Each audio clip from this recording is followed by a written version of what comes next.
Welcome, everyone. I'm Paul Edelson, President of the Ocean Township Historical Museum. I'm glad to see you all here. Tonight, we have Joel Farkas as our guest speaker. His topic is Remembering the Ladies, Women of the American Revolution. But first, a few announcements. The pandemic has affected all of us, including the museum. We had no events from March up until the end of the year. But we've survived, and that's wonderful. And we want to make sure that everybody is healthy. The dates and events that we talk about are very fluid. They may change from time to time depending upon the ability to contain the pandemic and to get the vaccines out, all right? So watch our website, and that'll tell you when events will be. So we'll keep that really up to date. The museum will be open during February on Sunday afternoons from 1 to 4 p.m. We are planning spring tea, but that date is yet to be announced. There will be a new major exhibit at the end of June. It's after World War II, how the war changed a nation, which will highlight the transformation of the country in the late 1940s into the 1950s. We will also have an American Doll Tea sometime during the summer.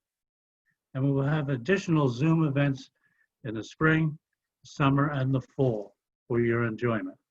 I'm hoping that by the fall, we can get back to some normal scheduling. Now, for the procedures right now, when Mr. Farkas will be talking, at the end of the talk, Joel will be taking questions from the audience.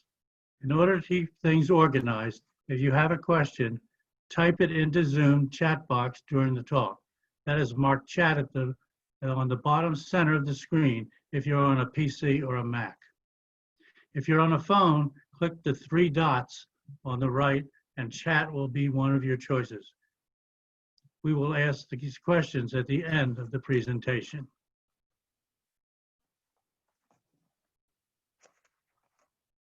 Mr. Farkas is a graduate of Ohio State University and was a U.S. Army officer. He is a student of the American Revolution and a popular lecturer on a variety of topics pertaining to the Revolutionary War and the early days of the Republic. He is a volunteer guide at the Ford Mansion in Morristown National Historic Park. So now I present to you Mr. Joel Farkas. Welcome, welcome once again. I'm Joel Farkas. My card, my website, Revolutionary War Lectures. Remember the ladies, women during the American Revolution. How men viewed women. Well, Shakespeare said it best, frailty, thy name is woman. Most men viewed women as being intellectually frail. Women were viewed as naturally born, unable to understand anything of a complex nature, business, science, law, finance. Therefore, it is best to let men handle these matters, and women should remain in their natural sphere of influence, the home and raising the children. Most men also viewed women as being emotionally frail. Women were expected to become hysterical, irrational at the slightest provocation. Therefore, again, let men handle pretty much everything. Women should just be in their natural sphere of influence, the home and the raising of children. Then I came across this.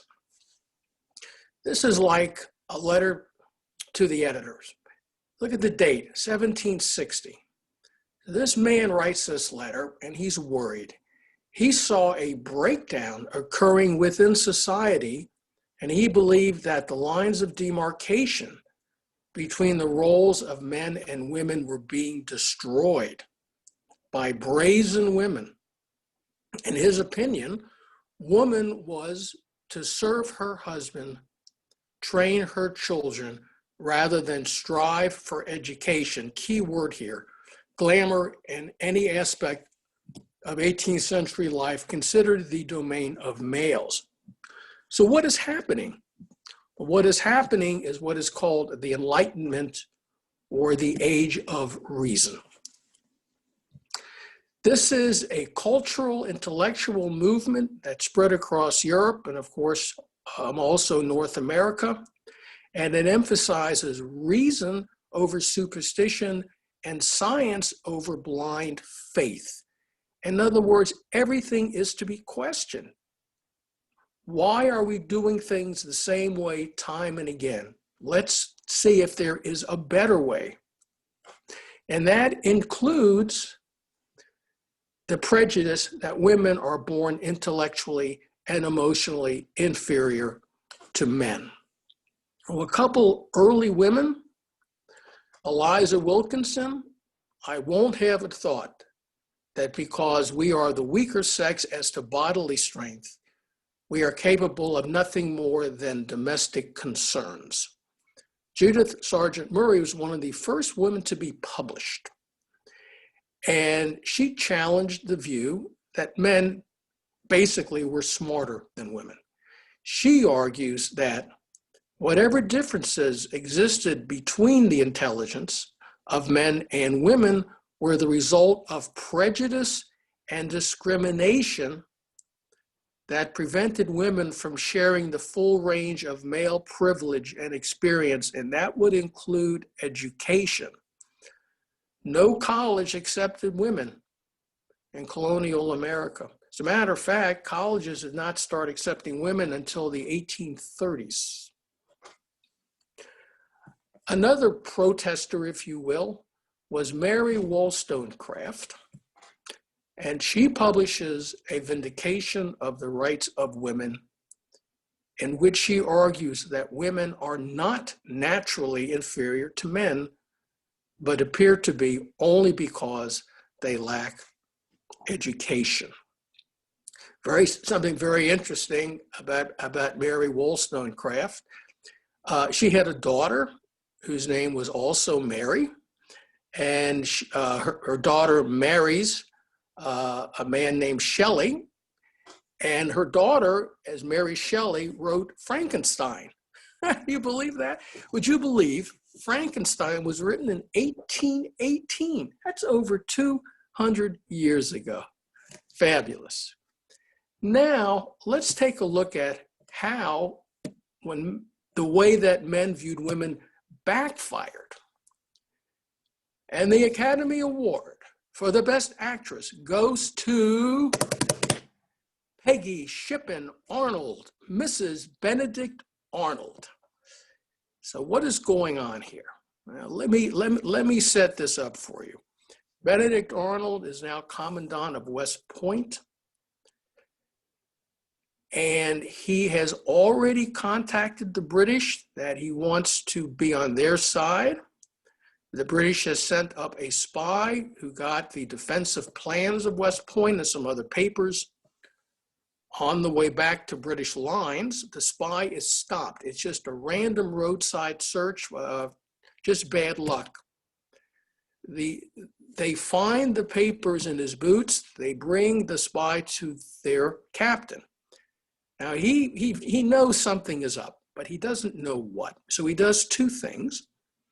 First, he writes a letter to the Commandant of West Point, Benedict Arnold, saying, we caught one of your men. He has these papers in his boots. We're going to be holding him. And the papers themselves, we are forwarding to General Washington. Now, the next morning, Benedict Arnold and Peggy are having breakfast when the messenger shows up. As soon as Arnold reads what the captain wrote, he knows that his treason will be uncovered shortly. He and Peggy run upstairs. Benedict Arnold, by all accounts, jumps out of a window, and he makes his way back to British lines. Peggy sends down a note to her servants, I'm not feeling well, I'm going to stay in my bedroom. Well, Washington and his staff show up. Of course, there's no one there to greet them. Later on, they're in Arnold's house, and the second messenger shows up with the papers found in the spy's boots. And as soon as Washington sees him, he realizes that Benedict Arnold is a traitor. Now, on Washington's staff is Alexander Hamilton. So thinking that maybe Arnold just left moments earlier, Hamilton runs out, sees if he can stop Arnold, but of course it's way too late. Hamilton comes back and he writes a letter to his fiancée, Peggy Shippen. I'm not going to read you the whole letter, but I'm just going to read you parts of it. When on my return, I saw an amiable woman frantic with distress for the loss of a husband she tenderly loved. It was the most affecting scene I ever was witness to. She, for a considerable time, entirely lost her senses. All the loveliness of innocence, her appearance and conduct, we have every reason to believe she was unacquainted with the plan. She fell into a convulsion. She's afraid the country will resent her. I wish I could become her defender. What is Peggy Shippen Arnold doing here? She is acting exactly the way men would expect an innocent woman in her situation to act. And of course, she was very complicit in all of this. And that is why we award the Academy Award to Peggy Shippen Arnold. Let me give you another example. The biggest, the tallest, the most imposing negress in the state of Georgia, Mammy Kate. So Mammy Kate's master is arrested by the British for treason. He's thrown into prison. Eventually, he's going to go on trial where he will undoubtedly be found guilty, and then he will be executed. A day or two later, Mammy Kate shows up unannounced. I'm a poor woman. I need work to feed and clothe myself. Let me do your laundry. I'll do a great job. They like her, and so she does the laundries for the prison. Now, she's a woman. She's only capable of simple domestic chores, so they don't question her. They don't check her. So she comes and goes. She comes in the morning. On top of her head is this huge basket filled with clean laundry. She goes around to the cells, picks up the dirty laundry, walks out. She's never stopped. She's never checked or questioned. Well, one evening she comes in, her usual, drops off the clean laundry, makes her rounds, and when she gets to her master's cell, she puts him in the basket, puts dirty clothes on top, and walks out. She's not stopped, she's not searched, she's not questioned. After all, she's only a woman. I came across her tombstone, and look where it says, rescued her master on the eve of his execution by the British. Now let's take a look at disproving men's attitudes. And I want to talk about Abigail Adams, the earliest documented female investor in the United States. So John is going to the Continental Congress, says to Abigail, you're in charge of our farm and our lands, etc. Whatever land we're not using, rent that out. We'll make a nice, safe 1.5% return. Abigail had other ideas. Abigail starts investing in depreciating government securities. Now, she can't do this by herself because she's a married woman. And under the laws of what's called coverture, and I'll talk about it in a moment, when a woman marries a man, a woman loses all of her legal identity. She literally, legally doesn't exist. As such, she cannot sign anything because she doesn't exist. So with the help of an uncle, Abigail starts buying depreciated government securities, and they eventually pay off full value. She makes between 20 and 25% a year. And we're going to get back to this in a moment. But I want to talk about what were the expectations of women? Well, basically, they have children. And then to have more children. So this got me thinking. And I started just some names that popped up in some research I was doing. And I looked to see how many children or how large of a family some of these women had or were born into. So Martha Washington was one of 8 children right off the bat. By our standards today, that's a pretty good sized family. But let's go to Betsy Ross. By the way, Betsy Ross did not create our first flag. There's a story behind that, but she did not. However, Betsy Ross was one of 17 children. Think about that for a second. 17 children. So I'm working on a lecture, and in this lecture is this woman spy I was researching, and I actually came across her tombstone. Look at this, a mother of 22 children. Well, now that got me thinking, I wonder if there is an acknowledged record of the most children born by one woman. And lo and behold, I found it. According to the Guinness Book of World Records, there was a woman in Russia, actually in the 1700s, and this is all based on the church records, which are still what's called extant, meaning they're still in existence. Hope you're all sitting down. This woman bore 69 children. Yep, you heard me, 69. Now you say, how is that possible?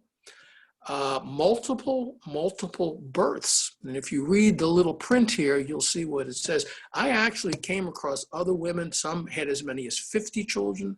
Some had as many 40 children. So there you go, 69. What else was expected of women? Well, to manage the home, as we mentioned earlier, and to raise the children. And this is where we get to education. Now, both boys and girls went to what we would call grammar school. But usually around the age of 11, 12, 13, girls pretty much dropped out.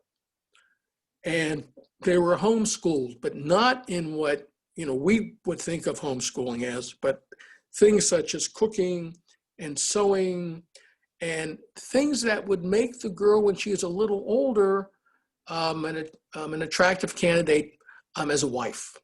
And that was what it was all about. As I said, colleges that did not accept women. Now, there were some exceptions. There were some wealthier families who sent their daughters to England for education. But overall, this is what happened to the vast majority of girls. And of course, when I mentioned earlier about the Enlightenment, one of the thinkers, as they're called, was Mary Astell. Women should have access to education.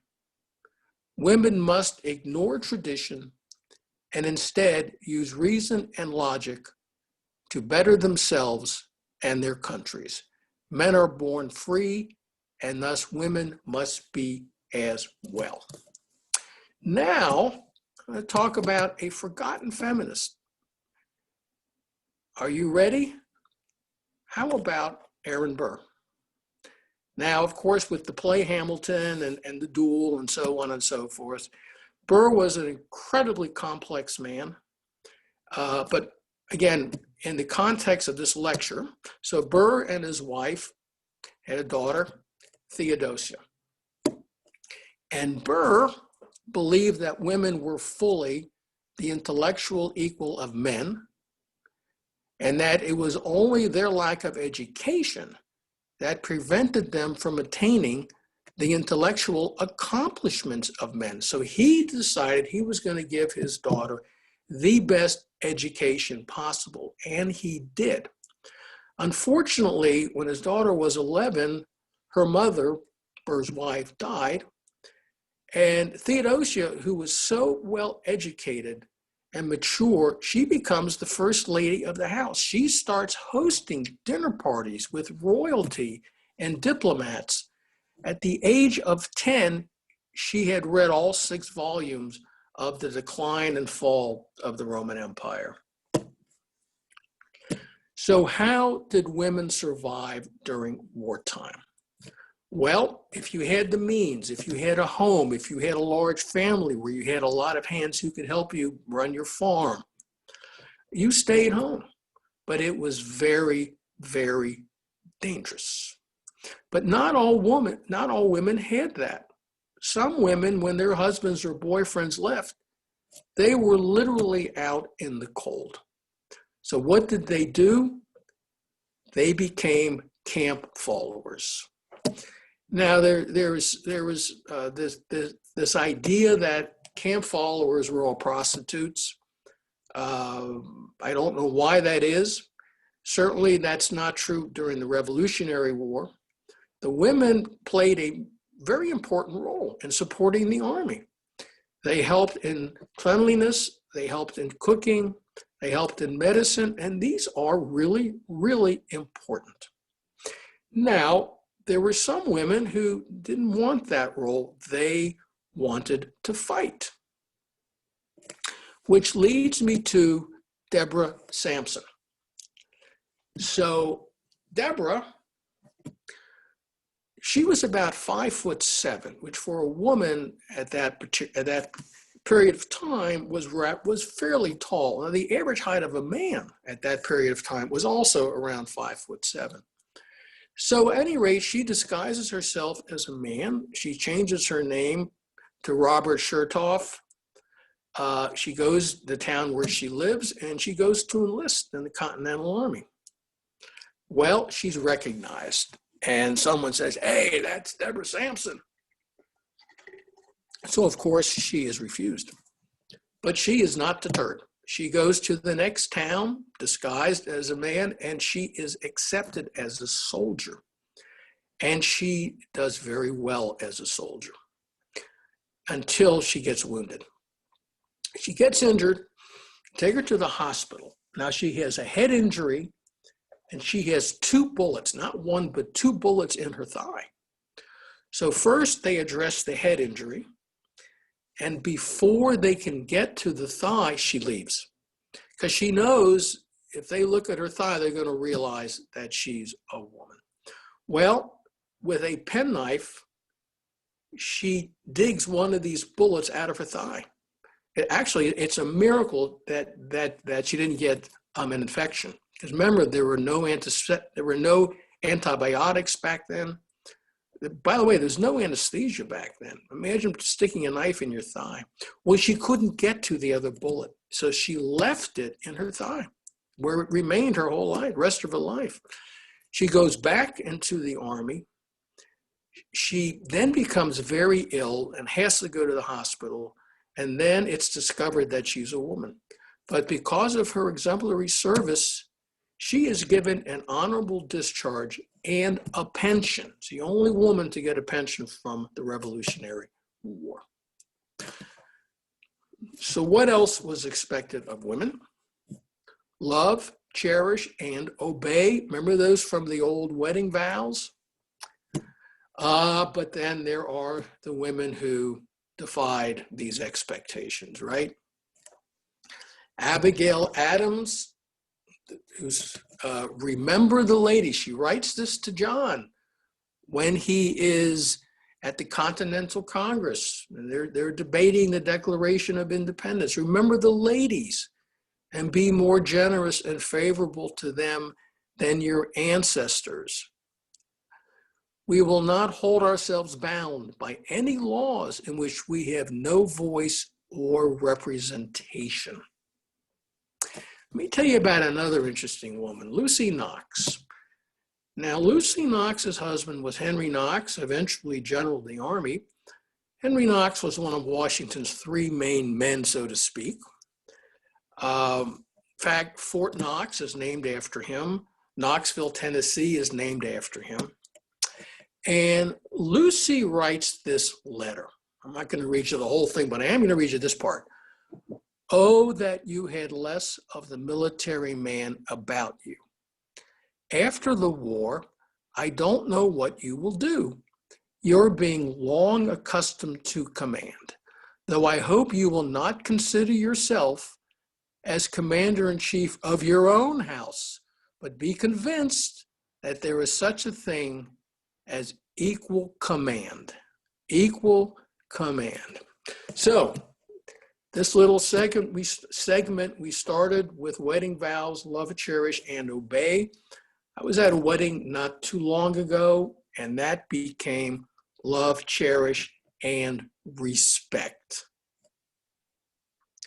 So let's talk about the legal rights of women, especially married women, and they are under the laws of coverture. This is an English law, and that the legal existence of a woman is suspended as long as she's married. Let's think about this for a second. She can't own anything. When a woman married a man back then, the man, everything the woman had, the man now owns. That we're talking the clothes on her back even. She could not sign anything. I mean, she could sign it, but it wouldn't be legal. It wouldn't have any legal bearing. That included signing documents. Let's go back to Abigail Adams. I want to talk about her will and the money she made by buying these depreciated government securities that eventually paid off at full value. So Abigail makes this money with the help of an uncle. Remember, I said he's the one who signed things.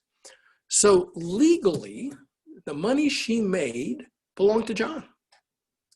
And John, to his credit, said, "You earned it. It's your money to do with as you wish." So Abigail puts the money aside. She doesn't spend it, puts the money aside. A few years later, she thinks she's dying. She was not dying, but she thinks she is. She decides to write a will. Now, again, the will really has no legal bearing, but she writes one anyway. And in this will, she leaves 98% of all the money she made to her nieces and other female relatives. And John, to his credit, honored her will when she did die to the penny.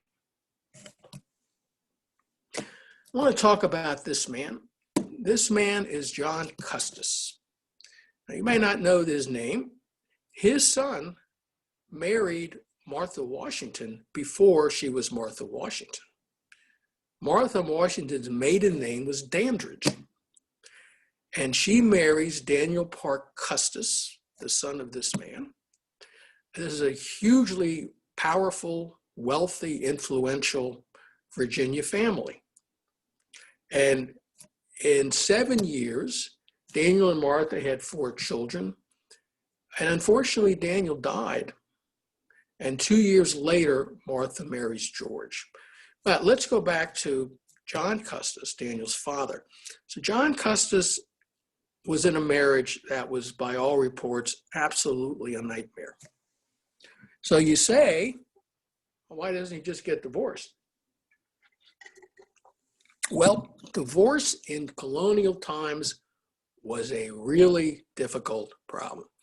Some states, you could be divorced in New York, but New Jersey says, nope, you're not divorced. We don't recognize it. You could be divorced in New Jersey and you go back to England and England says, nope, sorry, you're still married. We don't recognize that divorce in New Jersey. It was a nightmare. So a lot of people just stayed married. So as the story goes, one day John Custis says to his wife, get in the buggy, we're going for a ride.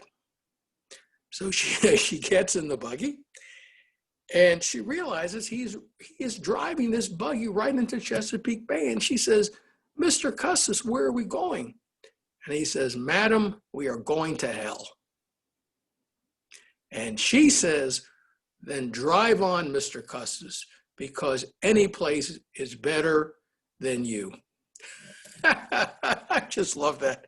I don't know if it's true or not, but it's a great story, and it kind of illustrates the difficulty of getting divorced. So I want to go back to Abigail and John Adams. They had, in my opinion, a marriage that we should all strive for, that truly one of the great romances, I think, in history. I mean, they were separated well over 10 years in their marriage. John was at the Continental Congress. He was minister overseas. He was gone so much. They exchanged letters religiously. In fact, over 1,000 of their letters are still in existence. They've been put into book form. They always addressed him, my dearest friend. They truly had the most remarkable marriage. I want to read you parts of 4 letters that I think are so poignant, but are I'm not sure the right words to use here, the epitome of love, actually. So let me set this up. Abigail is pregnant. John is away at the Continental Congress. She writes him a letter. It's July 9th. I have been very unwell for this week past, and very apprehensive that a life was lost. Now, it takes time for these letters to get from, in this case, Massachusetts to Philadelphia. It took roughly 2 weeks, but if the weather's bad, if the roads are muddy, it could take longer. So a week later, here's a second letter. Join with me, my dearest friend, that the dear infant is numbered with its ancestors. In other words, the baby indeed had died. It was a stillborn. It was a daughter. Now listen to this letter again, written a week later. My dearest friend, I have recovered health and strength. Could I see my friend in reality, as I often do in imagination, I think I should feel a happiness beyond expression.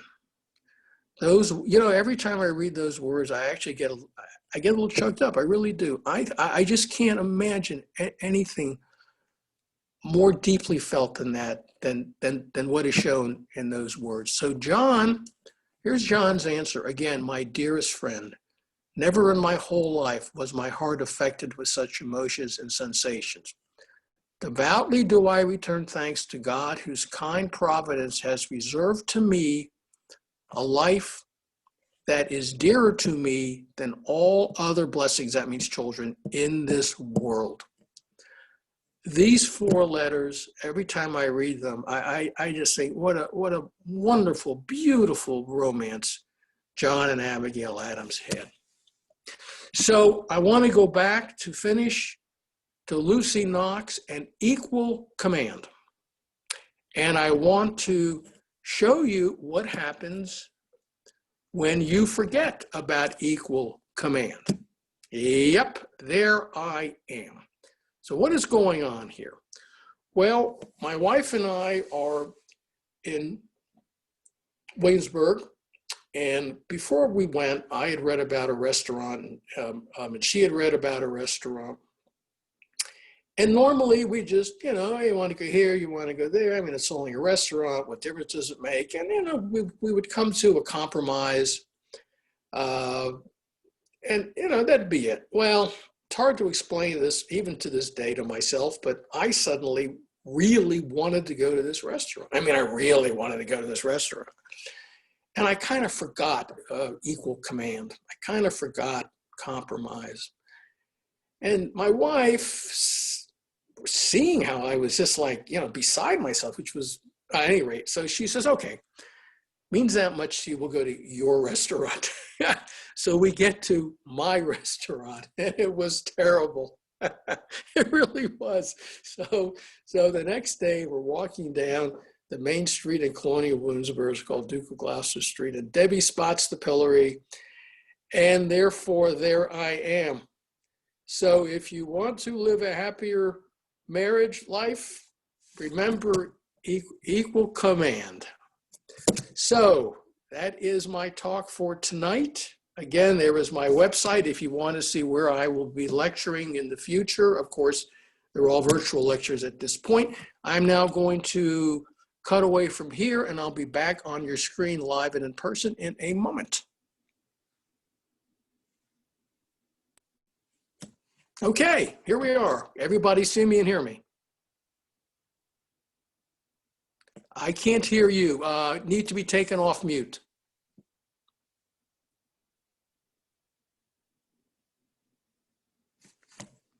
Paul, can you hear me? No. I can hear you. Okay, good. All right. I wasn't sure. Now I can hear you. Okay. Does anybody have any questions?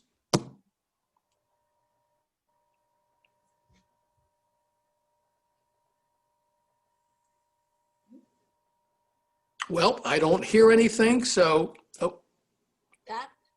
May I speak? Absolutely. I think that was an absolutely marvelous, marvelous presentation. Thank you. Thank you. I've got to admit, I cheered the women along all the way. Well, there's going to be, I probably won't have it until next year. I had so much information, I'm talking women now, that I definitely have 2 lectures. And the second lecture is going to be a little bit different than this one. I'm going to talk about the first ladies, who I didn't mention at all here. A lot of things you just don't know about them. I certainly didn't know about them. In fact, I'll tell you something interesting. You're familiar with Thomas Jefferson, right? Uh-huh.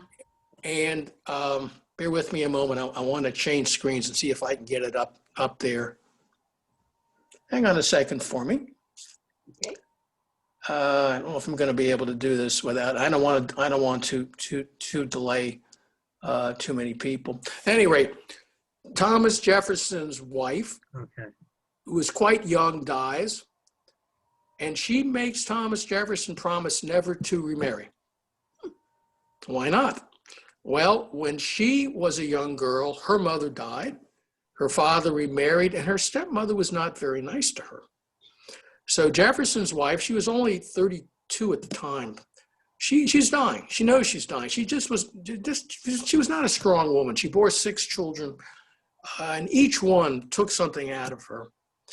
So she promises, Thomas Jefferson promises he'll never remarry, and he never does, by the way. But as most people know, he had relations with one of his slaves, Sally Hemings.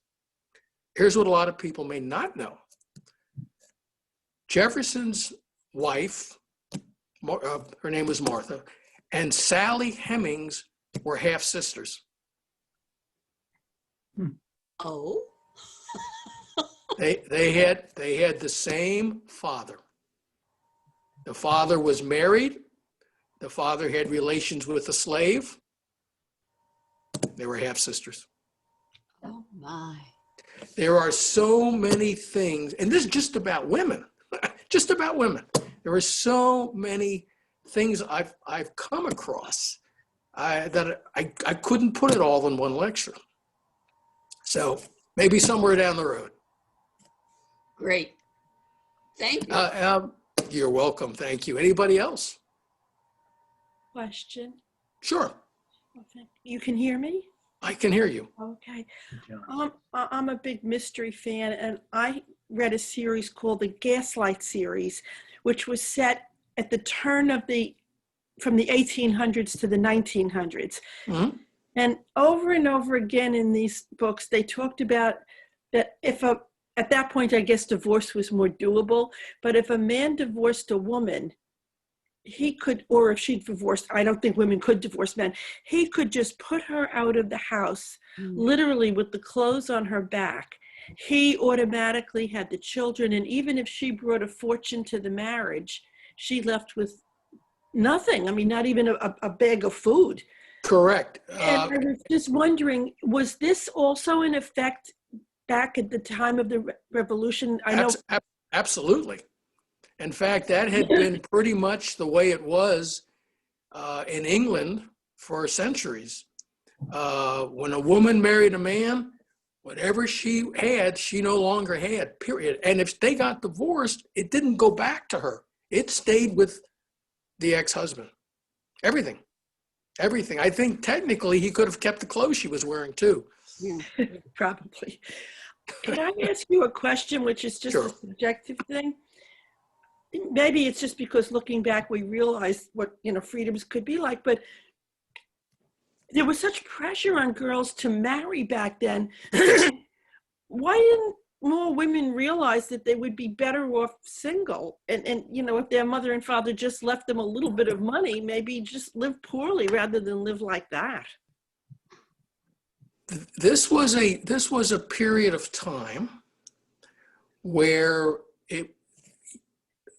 you needed large family units. You needed as many hands as possible because most colonists worked the land in some fashion or other.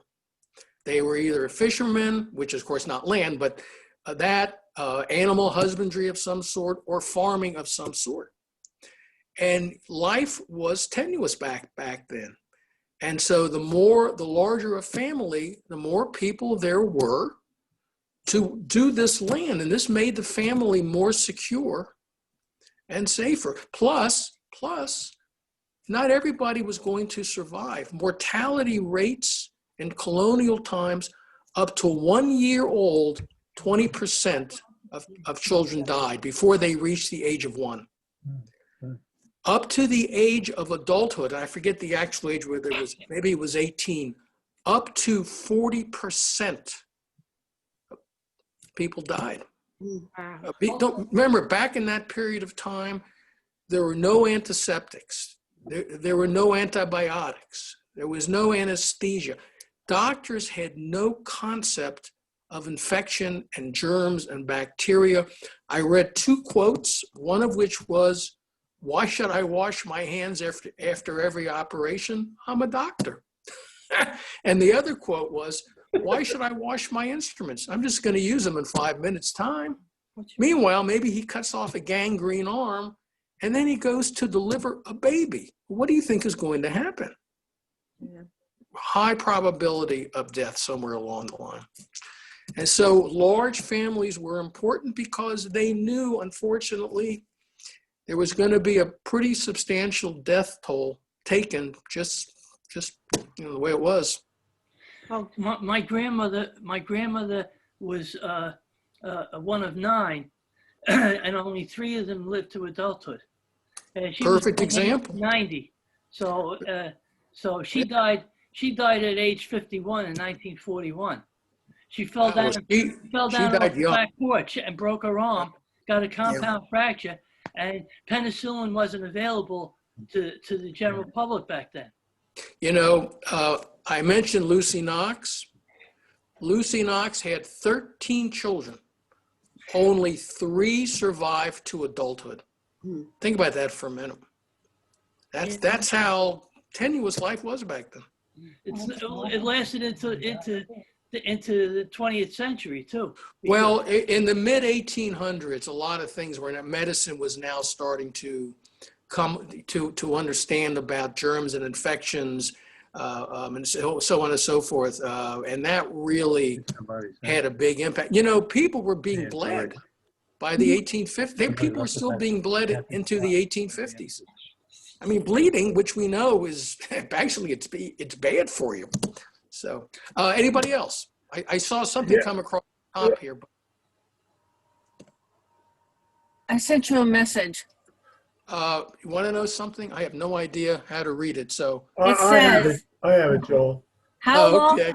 How long did it take you to complete the lecture, which was terrific? And I'm just wondering if it was months or years, and how did you manage to keep the focus? You'd be researching and go, oh, look at this, and it would go off into another category. That's exactly what happens to me. I get involved with one thing, and just like you said, oh, look at this, and the next thing I know, I've got 2 lectures right over here. One is called Connect the Dots, from the French Revolution to the War of 1812. Right behind it, I have the whole story. And then I mentioned another lecture on women. But it takes, to get to your question, it takes me roughly 6 months to put together a lecture. And then I am continually going over it and tweaking it. is because I learn new things, and I'm just totally absorbed with the founding of our country. So to me, this is fun. This is I just love this stuff. Well, thank you very much. You're welcome. Thank you.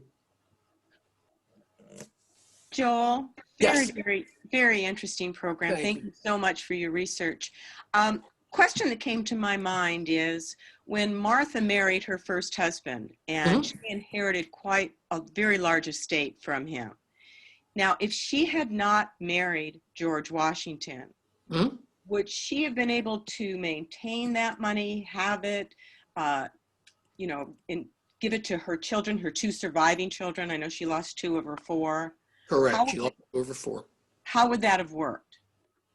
Really complicated, because I think I'm saying this correctly. The money that what she inherits, if she was to remarry, some of that would have to go back to the Custis family. For example, she inherited slaves. And all those slaves, if she remarried, would have to go back to the Custis family. Now, you could write the equivalent of a prenuptial agreement, and there were such things. I don't know if they called them that at that time, but it was really, really complicated. So the money that she made from, let's say, the slaves or whatever, that would have been her money. But the rest of it technically would go back to the Custis family. You know, so. Joel, Thank Joel, I have a question. Sure. Okay. First of all, it's Lois Kiley. We've been in touch on the phone, so it's nice to see Yes, you. hi. Yeah, nice to see it, that it all worked out. The story you told about the man and woman and their dreadful marriage, and he was driving.